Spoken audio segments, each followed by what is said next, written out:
J'allumais la dernière bougie sur la table de la salle à manger quand Ethan a appelé depuis le couloir.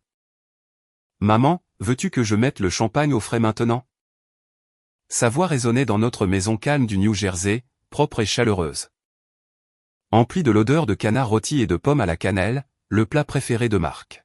« Pas encore, mon chéri, ai-je répondu en lissant la nappe blanche pour la 3e fois. Attendons que papa arrive.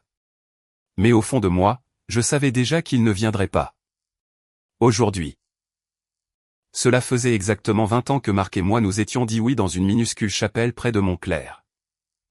20 ans que j'avais échangé un diplôme en design de mode et un contrat avec une boutique à Soho contre le mariage. La maternité est un sacrifice silencieux. Je n'avais aucun regret, ou du moins je me le disais assez souvent pour y croire. Sophie, notre fille de 17 ans et mon portrait craché. Tant par le visage que par le tempérament, est entrée dans la cuisine. Son téléphone sous le bras et ses boucles brunes en un chignon désordonné. « Tu veux que je coupe les fruits pour la salade ?» a-t-elle demandé. « S'il te plaît » ai-je souri. « Et utilise les bons couteaux. Ce dîner est important. » Ethan est entré, grand comme son père, mais avec des yeux plus doux. « Alors, à quelle heure papa a-t-il dit qu'il serait là déjà ?» a-t-il demandé en mettant un cube de fromage dans sa bouche. Je lui ai gentiment tapé sur la main. « Ne te coupe pas l'appétit, ai-je dit, masquant le malaise qui me serrait la poitrine. Il a dit 7 heures. L'horloge semblait faire plus de bruit que d'habitude. À 7h30, le canard était parfait, la table brillait d'argenterie et de cristal. Et la bouteille de champagne était toujours scellée dans son seau à glace. À 8 heures, j'avais appelé Marc 3 fois. Messagerie vocale. À 9 heures, Sophie s'impatientait. Tapant du pied en rythme avec le tic-tac de l'horloge de grand-père. « Maman, on peut manger sans lui ?» a-t-elle demandé, les bras croisés, les yeux vifs d'impatience adolescente. « Non » ai-je répondu trop vite, trop fermement. Il est probablement coincé au travail. Mais même moi, je n'y croyais pas. Ethan m'a doucement versé un verre de champagne et a levé le sien. « À toi, maman » a-t-il dit doucement, sa voix empreinte de cette tendresse qui vous brise. « À la meilleure femme que je connaisse. » Nous nous sommes donc assis, juste nous trois. À manger du canard froid et des souvenirs chaleureux en prétendant que tout allait bien. À minuit, Sophie était allée se coucher, m'embrassant sur la joue et murmurant. « Joyeux anniversaire, maman » avant de disparaître dans le couloir. Ethan est resté pour m'aider à nettoyer. « Ce n'est pas la première fois qu'il a une urgence au travail » a-t-il dit, essayant de me rassurer. J'ai hoché la tête, mais la douleur en moi était plus lourde que n'importe quel silence.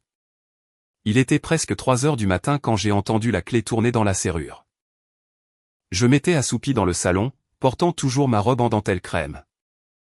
Le maquillage étalé sous mes yeux. Marc est entré comme si de rien n'était. Aucune urgence, aucune excuse, juste une indifférence froide enveloppée dans un manteau coûteux. « Tu es encore réveillé ?» a-t-il demandé, me remarquant dans la faible lumière du lampadaire. « C'est notre anniversaire » ai-je dit en me levant lentement. « Nous t'avons attendu. » Il est passé devant moi, se dirigeant directement vers la cuisine pour un verre d'eau. Le silence entre nous était assourdissant. « Nous devons parler » a-t-il finalement dit, sans me regarder. J'ai pris une décision. Mon cœur s'est arrêté. Sa voix était clinique, presque ennuyée. Je pense que nous devrions nous séparer. J'en ai fini, Grace. Je l'ai regardé fixement, sans comprendre. Tu en as fini avec quoi? Je déménage demain, a-t-il continué d'un ton plat. Tu peux garder la maison, mais j'ai besoin des économies. De la voiture et du chalet au bord du lac. J'ai passé toute ma vie à travailler pour cette famille. Je veux vivre pour moi maintenant. Les mots ont frappé plus fort que n'importe quelle gifle. Mes genoux ont légèrement fléchi, mais je me suis forcé à rester droite. Marc, qu'est-ce que tu dis? Ai-je murmuré. Qu'est-ce qui t'est arrivé? Rien ne m'est arrivé, a-t-il lancé sèchement. C'est toi. Tu avais l'habitude de pétiller. Tu étais curieuse, excitante. Maintenant. Tu n'es qu'une femme au foyer. Toujours fatiguée, toujours dans ce peignoir. Ses yeux m'ont scruté avec dédain. Tu n'essaies même plus. L'humiliation brûlait comme de l'acide. J'ai senti les larmes monter, mais j'ai refusé de les laisser couler. Qui est-elle? Ai-je demandé doucement. Ses doigts tambourinaient sur le comptoir. Elle n'est pas le problème, a-t-il marmonné. De combien d'années est-elle plus jeune? Ai-je insisté, la voix tremblante. 10 ans, 15? 18, a-t-il admis, me regardant droit dans les yeux. Tiffany me comprend. Elle soutient mes ambitions. Elle me fait me sentir à nouveau vivant. Avant que je puisse répondre. Ethan a fait irruption dans la cuisine en t-shirt et pantalon de survêtement. Les cheveux en bataille, les poings serrés. Tu quittes maman? Le jour de votre anniversaire de mariage? Tu es sérieux, là? Reste en dehors de ça, a hurlé Marc. Tu comprendras quand tu seras plus vieux. Je suis déjà un homme, a dit Ethan en se redressant. Et si être un homme signifie agir comme toi, alors je ne veux pas en faire partie. Le visage de Marc est devenu cramoisi. Il a frappé la paume de sa main sur le comptoir, renversant le verre. J'ai pris ma décision, a-t-il aboyé. J'enverrai quelqu'un pour mes affaires demain. Et dis à ta sœur que si elle veut rester dans cette école d'art coûteuse, elle a intérêt à arrêter de te ressembler. Il s'est retourné et s'est dirigé vers la porte. Marc, ai-je appelé derrière lui, la voix brisée. Et tes enfants? Te soucies-tu de ce que cela leur fait? Ils sont assez grands, a-t-il dit par-dessus son épaule. Ne fais pas de moi le méchant, Grace. Je paierai toujours les frais de scolarité. La porte a claqué si fort que les murs ont tremblé. Une figurine en porcelaine est tombée de l'étagère et s'est brisée sur le parquet. Un cadeau d'anniversaire de nos 10 ans. Le son a résonné dans le silence, tout comme notre mariage s'était fracturé. Trop de fissures. Finalement, un coup de trop. Sophie est apparue dans le couloir, les yeux écarquillés, les cheveux en désordre. Qu'est-ce qui se passe? A-t-elle demandé, la voix tremblante. Pourquoi criait-il? Ethan l'a prise dans ses bras avant que je puisse répondre. Nous parlerons demain matin, a-t-il dit doucement. Il ne reviendra pas. Elle a cligné des yeux vers moi, en larmes. Il nous a quittés, n'est-ce pas? Je ne pouvais pas parler. J'ai simplement hoché la tête. Ethan a passé son bras autour de moi. On va s'en sortir, maman, a-t-il murmuré. Quoi qu'il arrive, nous sommes ensemble là-dedans. Sophie nous a rejoints, pressant son visage contre mon épaule. Nous sommes restés là, tous les trois. Nous tenant les uns aux autres dans la pénombre d'un foyer brisé, tandis qu'à l'intérieur de moi, quelque chose s'effondrait en poussière. Mais au plus profond des ruines, une lueur subsistait. Pas de l'espoir, pas encore. Juste une question silencieuse et douloureuse. Et maintenant? Le lendemain matin, je me suis réveillé dans une maison qui ne me semblait plus être la mienne. Il n'y avait pas d'odeur de café, pas de fredonnement dans la cuisine. Pas de bruit de pas familiers dans le couloir pendant que Marc consultait ses courriels ou marmonnait à propos de la circulation. Juste le silence, dense et inconnu. Comme si quelqu'un avait aspiré tout l'air des murs et laissé quelque chose de creux derrière. Je suis resté allongé dans mon lit, toujours dans la robe de la veille. Mon maquillage incrusté au coin de mes yeux, ma bouche sèche comme de la poussière. Sur la table de chevet se trouvait le reçu froissé, à moitié humide d'un verre renversé. Daté d'il y a 3 jours, d'une boutique de bijoux à Manhattan. Le nom sur le compte, Mark Whittaker. L'article acheté, un bracelet en diamant. Il ne m'avait pas seulement quitté. Il était parti bien avant l'anniversaire. Je ne l'avais tout simplement pas vu. Je me suis levé du lit lentement.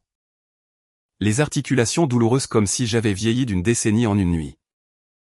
Dans le miroir de la salle de bain, mon reflet m'a surprise. Ma peau était marbrée, mes yeux vides. Mes cheveux emmêlés à des endroits que je n'avais pas remarqués. Je me suis aspergé le visage d'eau froide, mais cela n'a rien changé.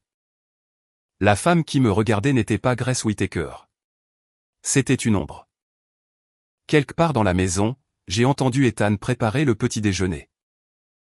Le tintement de la vaisselle ressemblait à une berceuse d'une autre vie. Je me suis traîné vers la porte. Mais n'ai réussi à faire que la moitié du chemin dans le couloir avant que mes genoux ne cèdent. Je me suis affaissé contre le mur, ma respiration courte et saccadée. Ce n'était pas un chagrin d'amour. C'était un effondrement.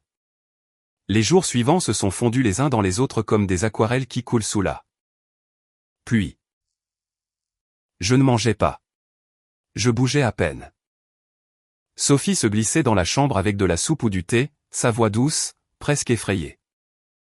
Ethan s'occupait de tout le reste, la vaisselle, le linge, le silence. Je pouvais voir la peur dans leurs yeux. Le genre de peur que ressentent les enfants lorsque la personne la plus forte de leur vie disparaît soudainement tout en se tenant devant eux. Le 5e jour, quelqu'un a sonné à la porte.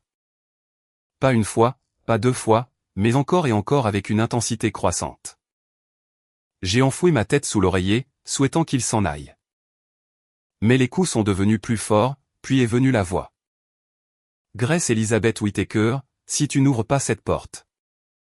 Je jure devant Dieu que j'appellerai les pompiers pour qu'ils la défoncent. Claire, ma meilleure amie depuis l'université.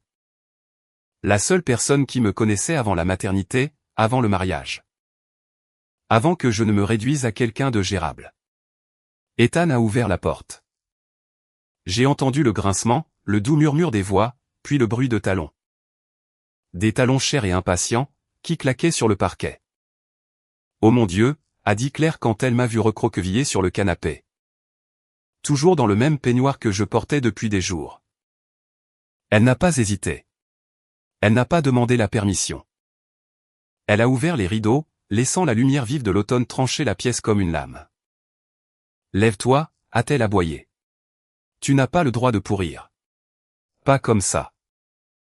Je ne veux pas de visite, ai-je croassé, ma voix à peine reconnaissable. Tu n'as pas besoin de visite, a-t-elle rétorqué. Tu as besoin de te réveiller, bon sang. Elle a commencé à ramasser des vêtements, à débarrasser la vaisselle, à essuyer les comptoirs. Son énergie était exaspérante et électrique. Elle bougeait comme quelqu'un en mission. Comme quelqu'un qui avait déjà fait ça pour elle-même ou pour quelqu'un d'autre. Quand elle a fini de crier, elle s'est assise à côté de moi et m'a prise dans une étreinte si féroce que je n'ai pas pu m'empêcher de pleurer.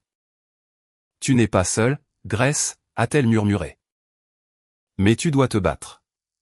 Tu n'as pas le droit de le laisser gagner comme ça. Plus tard ce jour-là, après qu'elle m'ait fait prendre une douche, me changer et avaler de force 2 cuillerées de soupe, Claire se tenait près de la fenêtre. Les bras croisés. J'ai fait quelques recherches, a-t-elle dit d'un ton plat. Ton mari n'est pas seulement tombé amoureux d'une professeure de yoga nommée Tiffany. Il planifiait cela depuis des mois. Peut-être plus longtemps. J'ai levé les yeux, confuse. Il a créé une société écran dans le Delaware, a-t-elle continué. Il a commencé à transférer des actifs de vos comptes joints.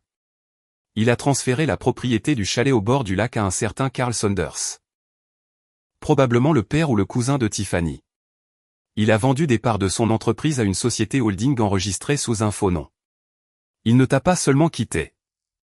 Grace. Il a essayé de t'effacer. J'ai laissé tomber la cuillère. Comment sais-tu tout ça? Claire a haussé les épaules.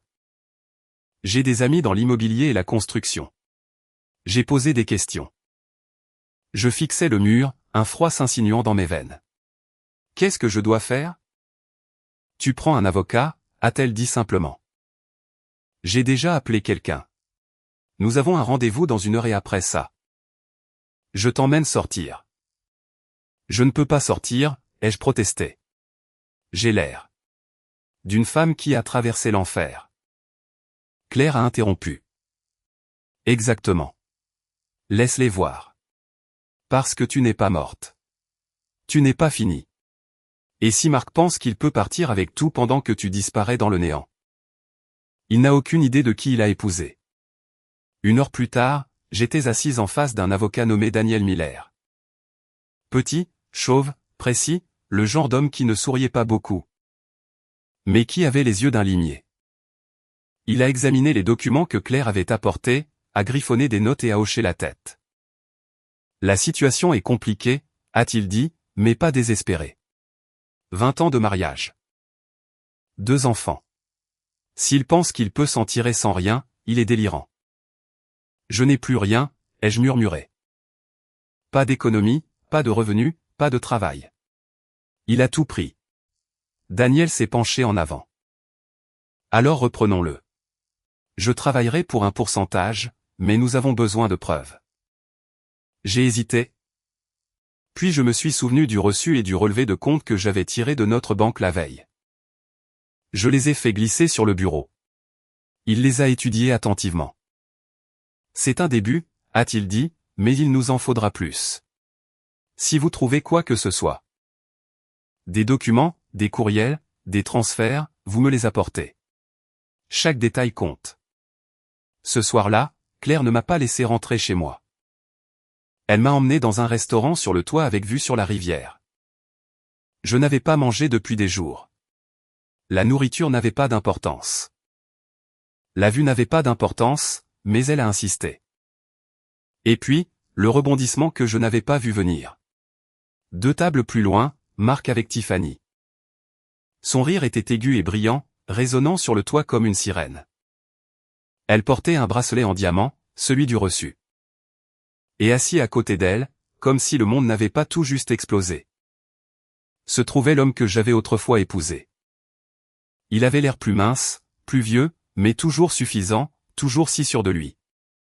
Je me suis levé, ma chaise a grincé contre le sol. Il s'est retourné. Nos regards se sont croisés, et pour la première fois depuis des jours. Je n'ai pas ressenti de chagrin. J'ai ressenti autre chose. Du feu. Je ne me souviens pas d'être sorti de ce restaurant. 1 minute, je regardais les yeux surpris de Marc, sa bouche légèrement ouverte, pris en plein rire. Et la minute suivante, j'étais dehors, le vent me giflant le visage comme une insulte. Claire s'est précipitée après moi, ses talons claquant sur le trottoir. Son souffle visible dans le froid d'octobre. Grace, je jure que je ne savais pas qu'il serait là. On peut aller ailleurs. Non, ai-je dit doucement, ma voix stable pour la première fois depuis des jours. Maintenant, je sais qui porte mon bracelet et dort probablement dans mon lit. Claire m'a regardé, ses yeux cherchant quelque chose sur mon visage. Peut-être la panique, peut-être l'effondrement. Mais je n'ai pas craqué. Pas cette fois. Allons-y, ai-je dit, me mettant déjà en mouvement. Je sais par où nous devons commencer. Cette nuit-là, nous nous sommes assises dans le bureau de Daniel Miller. Les preuves que j'avais, les relevés bancaires, les transferts de propriété, ce maudit reçu, n'étaient pas suffisantes. Mais c'était quelque chose. Assez pour qu'il commence à tracer les actifs et à déposer une requête d'urgence pour geler les fonds communs avant que Marc ne déplace plus d'argent hors de portée. Ce ne sera pas facile, a prévenu Daniel. Il est intelligent et clairement méthodique. Mais 20 ans de mariage signifient encore quelque chose pour le tribunal. J'ai hoché la tête. Je ferai tout ce qu'il faut. Et tu auras besoin d'un revenu, a ajouté Claire sans détour. Parce que les batailles juridiques ne paient pas les courses. Tu ne peux pas rester figé. Grace. Tu dois travailler. Travailler? Le mot semblait étranger. Lourd. Mon CV était une pièce de musée, un diplôme de design d'il y a 20 ans. Pas d'expérience en entreprise, rien d'autre que des années à gérer une maison.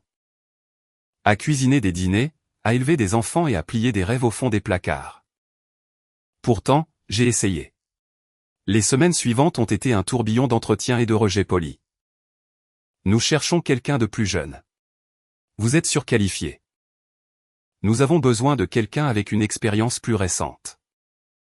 Je les ai tous entendus, encore et encore. Chaque nom ébréchait le peu de confiance qu'il me restait. Peut-être un travail dans la vente au détail, a suggéré gentiment Ethan un soir. Ou dans un centre d'appel. J'ai postulé, ai-je dit, sentant l'amertume dans ma gorge.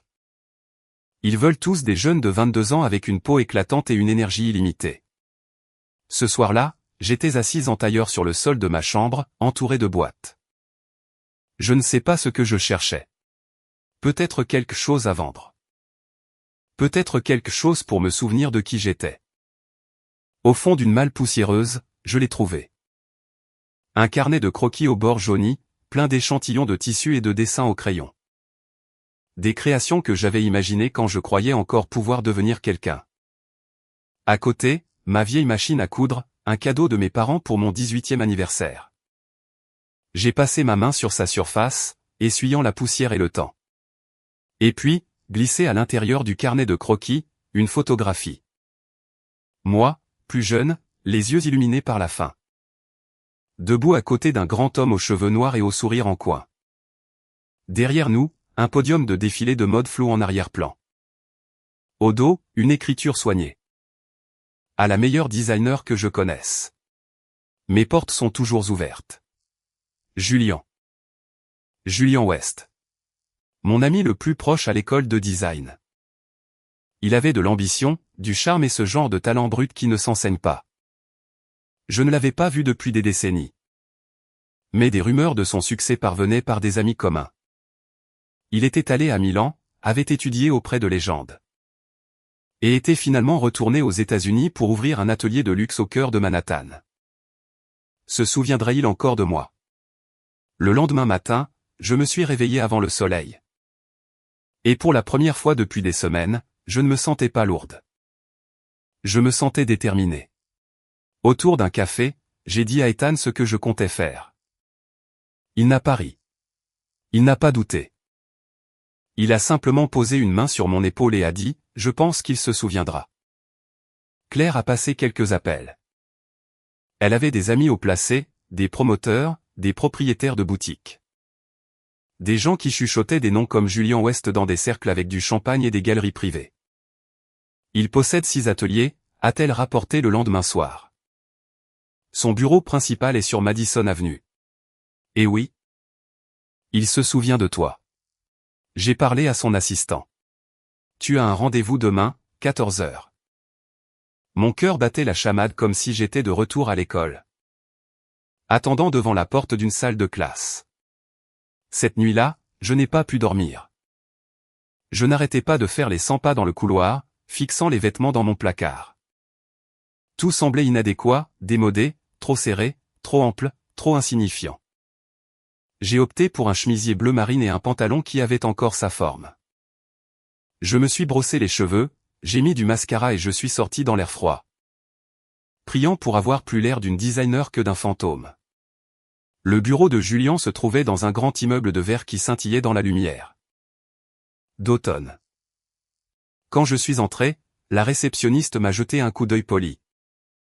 Puis m'a fait signe de m'asseoir sur une chaise blanche et élégante. Mes paumes étaient moites. Graisse. Sa voix n'avait pas changé. Je me suis retourné et je l'ai vu. Plus âgé, oui, mais toujours magnétique, de l'argent à ses tempes. Un costume parfaitement taillé. Son sourire était prudent mais réel. Mon Dieu, a-t-il dit en s'avançant. Après toutes ces années, regarde-toi. Il n'a pas dit, qu'est-ce qui t'est arrivé? Il ne m'a pas plainte. Il m'a juste serré dans ses bras comme le ferait un vieil ami. Nous nous sommes assis. Nous avons parlé. Je lui ai tout raconté, pas seulement le divorce, Marc ou le pétrin juridique. Je lui ai parlé de la peur, du sentiment d'être invisible. De la façon dont j'avais retrouvé mon vieux carnet de croquis et réalisé que j'avais cessé de croire que je pouvais créer. Quand je lui ai montré la photo, il a souri et a passé un doigt sur l'encre délavée.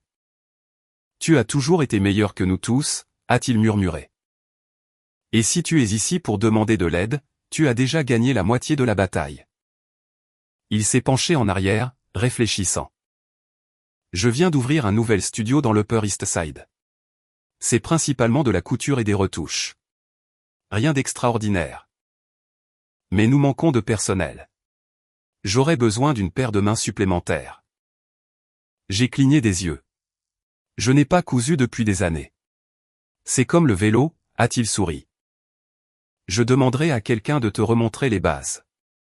Le reste, je sais déjà que tu l'as. Le lendemain matin, je me tenais à un plan de travail dans un studio ensoleillé. Entouré de bobines de fil, de rouleaux de tissu et du léger bourdonnement des machines à coudre. Mes mains tremblaient en ramassant les ciseaux. Mes premières coutures étaient tordues.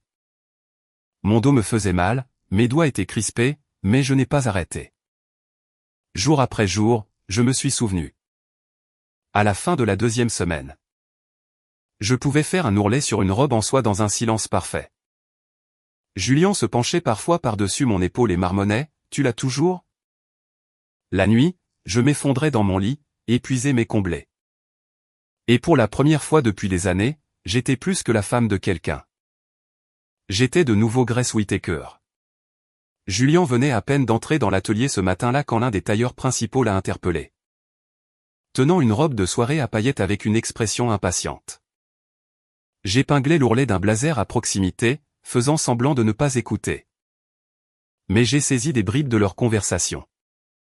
Quelque chose à propos de la priorité du client, et elle est liée au bureau du maire. Je me suis concentré sur mes poings. Mes doigts ne tâtonnaient plus le tissu. Chaque mouvement semblait sûr, exercé. Cela seul m'aurait rendu fier, mais ce qui s'est passé ensuite a tout changé. Le tailleur est parti et Julien est venu à ma table. Nous avons une situation, a-t-il dit, sans lever les yeux de sa tablette. Notre designer principal est malade. Une des donatrices du gouverneur a besoin d'une modification. De dernière minute sur une robe de cérémonie pour ce soir. J'ai besoin que tu t'en charges. J'ai cligné des yeux. Moi. Tu as fait ça 100 fois à l'école, a-t-il dit. Et franchement, personne d'autre ici ne sait plus comment improviser un design. Toi, si. Je n'ai pas répondu. Mes mains ont bougé avant mon cerveau. J'ai ajusté la ligne de buste, restructuré la couture de la taille. Ajouté une subtile asymétrie à l'ourlet en utilisant de la soie restante d'une autre robe. C'était instinctif, comme se souvenir des paroles d'une chanson que je chantais dans le noir. J'ai travaillé jusqu'à ce que mes doigts me fassent mal. Et quand la cliente est venue pour l'essayage, elle a souri. C'est magnifique, a-t-elle dit en tournant devant le miroir. Vous lui avez donné l'air d'être de la haute couture. Où avez-vous appris à coudre comme ça? Dans une autre vie, ai-je répondu doucement. Le mot s'est répandu. En quelques jours, Julien m'a demandé de prendre en charge plus de pièces sur mesure. Les clients demandaient ma touche, parfois sans connaître mon nom. Et bien que je cousais toujours en silence, quelque chose en moi avait recommencé à vibrer. Mais tandis que l'atelier prospérait, la bataille juridique faisait rage. Daniel, mon avocat, m'a convoqué à son bureau un mercredi matin. Son visage était grave. Marc joue dur, a-t-il dit en feuilletant une pile de papier. Il a engagé une équipe juridique de premier ordre. Il retarde les procédures. Nous noie sous la paperasse et essaie de prouver que la plupart des actifs n'ont jamais été à toi. J'ai senti le poids de tout cela m'oppresser la poitrine. Peut-il gagner? Il est rusé, a admis Daniel, mais pas invincible. Nous avons juste besoin de plus de levier. Comme invoqué par le destin, cette nuit-là, j'ai reçu un appel d'un numéro inconnu. J'ai failli ne pas répondre. Grace, a demandé une voix hésitante. C'est Tiffany. J'ai failli raccrocher. S'il vous plaît, a-t-elle dit rapidement. J'ai besoin de vous parler en personne. Nous nous sommes rencontrés dans un café à Hoboken, calme. Loin de son glamour de l'Upper West Side et de ma vie professionnelle de Midtown. Elle avait l'air plus mince, moins soignée. Sa peau était marbrée sous son maquillage. Je ne sais pas pourquoi je suis ici, ai-je dit honnêtement. Les mains enroulées autour de ma tasse de café. Vous avez eu ce que vous vouliez. Tiffany a secoué la tête. Je le pensais, mais Marc m'a menti surtout. Je n'ai pas répondu. Je suis enceinte, a-t-elle dit soudainement, les yeux larmoyants. Et il le nie. Il a dit que j'avais inventé ça pour lui soutirer de l'argent. Il m'a traité d'instable. M'a accusé d'essayer de le piéger. Je la fixais, engourdie. Je ne suis pas venu pour supplier, a-t-elle continué, sortant une clé USB de son sac à main. Il a laissé son ordinateur portable ouvert une nuit. J'ai copié ce que j'ai pu. Je n'ai pas compris la moitié. Mais peut-être que votre avocat le fera.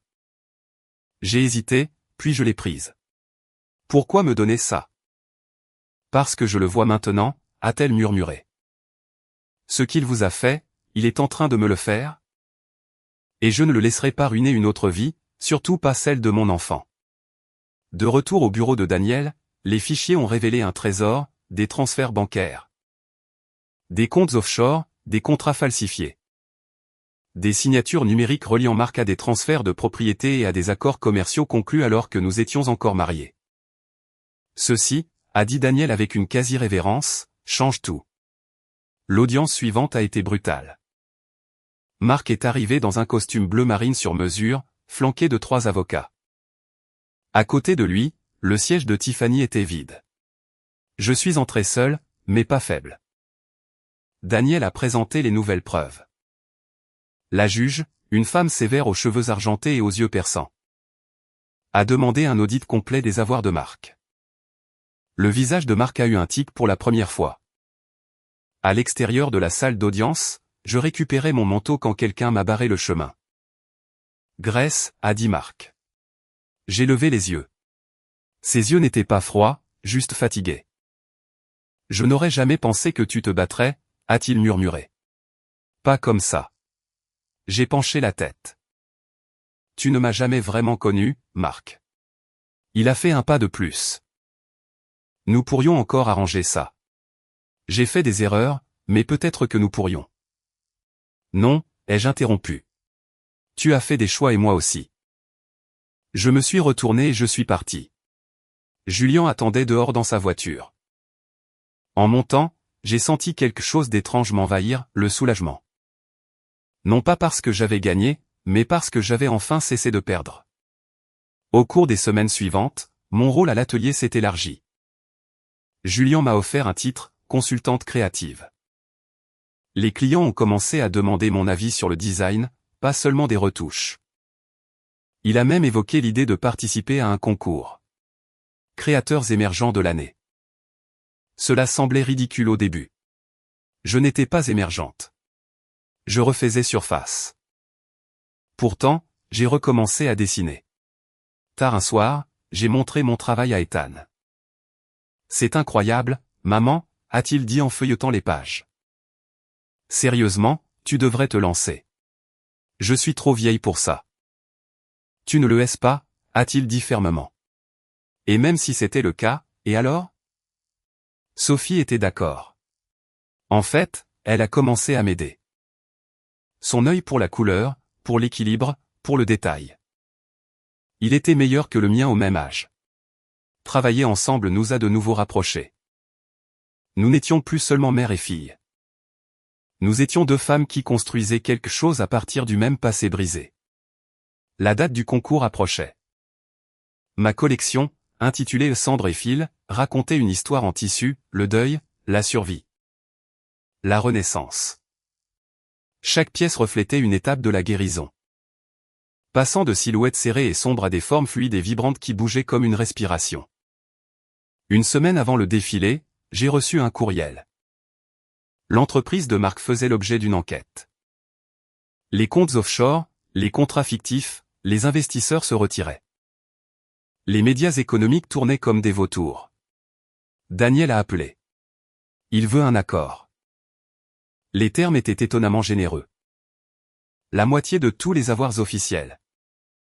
Plus une pension alimentaire rétroactive et mon nom retiré de toutes les obligations de dette. J'accepte, ai-je dit à Daniel. Mais je veux que ce soit signé avant le concours. Il a ri. Tu veux un nouveau départ? Non, ai-je dit. Je veux gagner sans regarder par-dessus mon épaule. Les documents ont été signés la veille du défilé. Propre, final et libérateur. Le jour de la compétition semblait surréaliste. Comme un rêve que l'on fait juste avant de se réveiller. Mi-flottant, mi-tombant, le cœur battant pour des raisons que l'on ne peut nommer. Je me tenais en coulisses dans un simple blazer noir et un chemisier blanc. Le genre de tenue que je portais pour rencontrer les clients de Marc ou assister aux réunions du conseil scolaire. Mais aujourd'hui, je n'étais l'accompagnatrice de personne. Je n'étais pas d'abord la mère de quelqu'un, ensuite la femme de quelqu'un. J'étais ici en tant que moi-même, juste Grace. Julien s'est approché, vérifiant sa montre. Tes mannequins sont prêtes. Ça va? J'ai hoché la tête, mais mes mains tremblaient. Juste nerveuse. C'est bien, a-t-il dit. Ça veut dire que ça compte pour toi. Le podium bourdonnait de clics d'appareils photo et de jugements murmurés. Des gens de l'industrie en costumes impeccables, des blogueurs aux cheveux néons. Des critiques qui avaient anéanti des créateurs d'une seule phrase et en avaient lancé d'autres avec une simple expression comme étonnamment frais. Quelque part au premier rang, j'ai aperçu Ethan et Sophie, tous deux sur leur 31. Tous deux souriant comme si j'avais déjà gagné. Mais juste avant le début du défilé, je l'ai vu, Marc. Il était assis seul, loin des autres sponsors, plus mince qu'avant.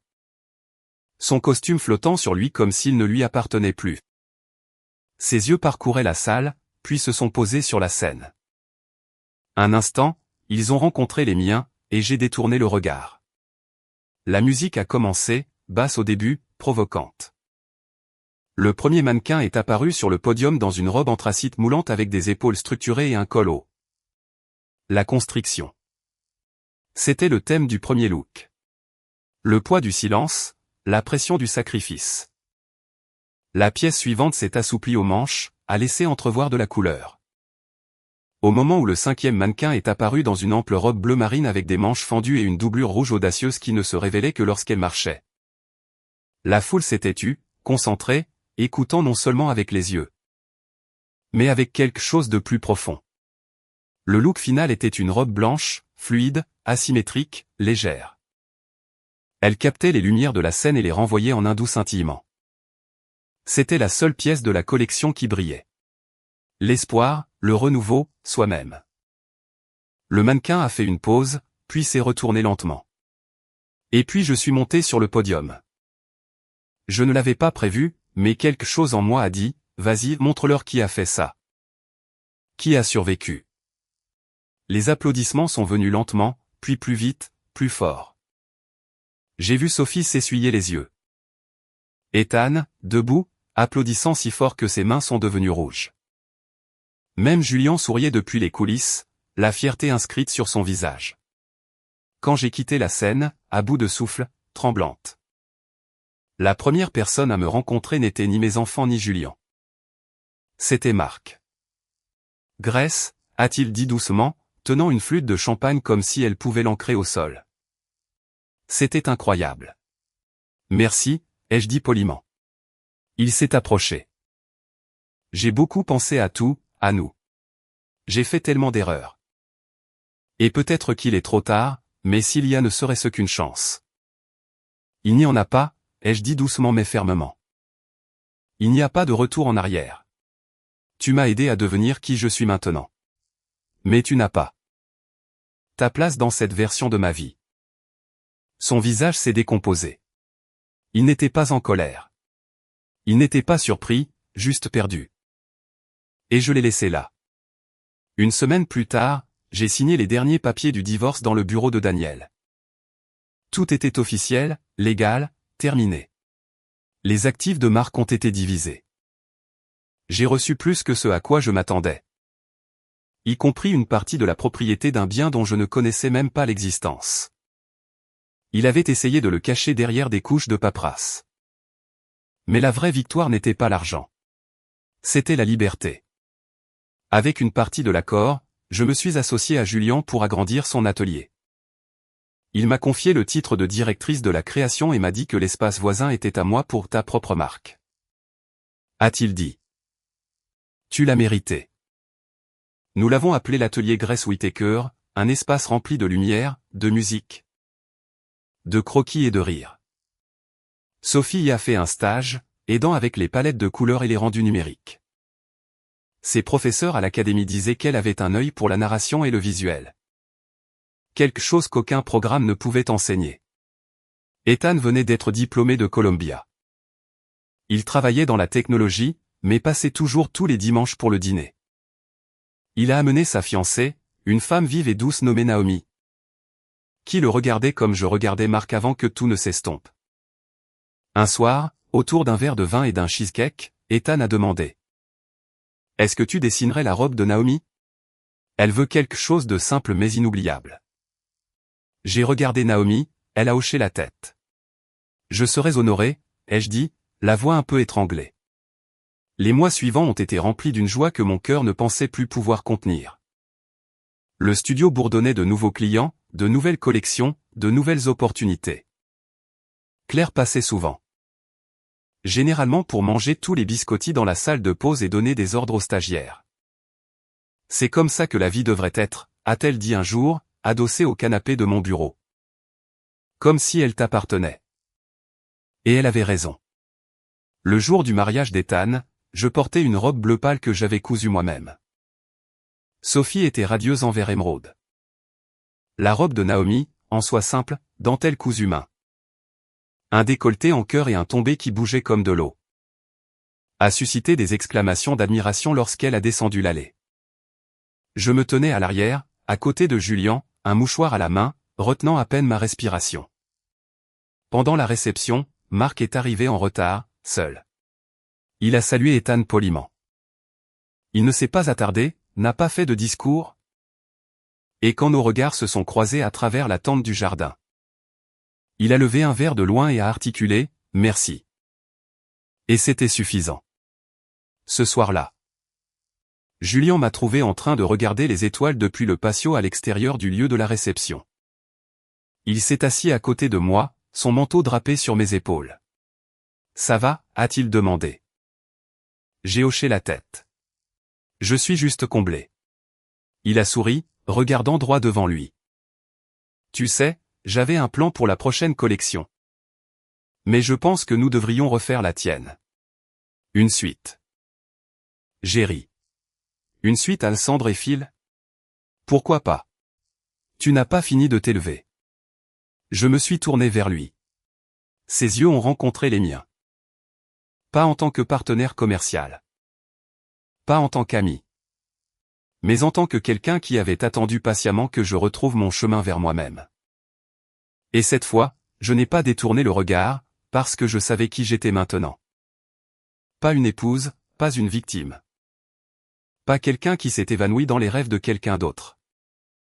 J'étais Grace Whittaker, designer, mère, survivante, et je ne faisais que commencer. Parfois. Les personnes qui promettent de nous aimer pour toujours sont celles-là même qui tentent de nous effacer. Et quand elles le font, il est tentant de disparaître, de se réduire, de s'effondrer. De croire les pires parties de leur histoire sur qui nous sommes. Mais la vérité est que personne ne peut définir votre valeur à part vous. Grace ne s'est pas relevée parce que quelqu'un l'a sauvée. Elle s'est relevée parce qu'elle s'est souvenue. Elle s'est souvenue de la jeune fille qui rêvait en tissu, qui dessinait avec le feu dans ses mains. Qui a cru un jour qu'elle pouvait créer quelque chose de beau.